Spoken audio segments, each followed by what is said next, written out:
ઘરના ઝઘડા ઘરમાં જ રહેવા જોઈએ. ઘરમાં ગમે તેટલો મતભેદ કેમ ના હોય, દુનિયાની સામે ભાઈ ભાઈ હંમેશા સાથે બેસવું જોઈએ. દુનિયાની કોઈ તાકાત નથી કે તે તમારું કશું બગાડી શકે. જ્યારે ભાઈઓ એક હોય છે ત્યારે તેમની શક્તિ બમણી થઈ જાય છે.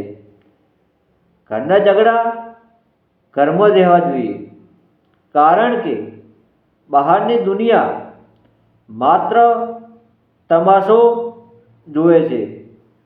ભાઈનો સાથ હોય તો દરેક મુશ્કેલી સહેલી બની જાય છે. હર હર મહાદેવ. જય ચેનલમાં, જય ચામુંડમાં, જય ગોગા મહારાજ, જય શ્રી કુતરમાં.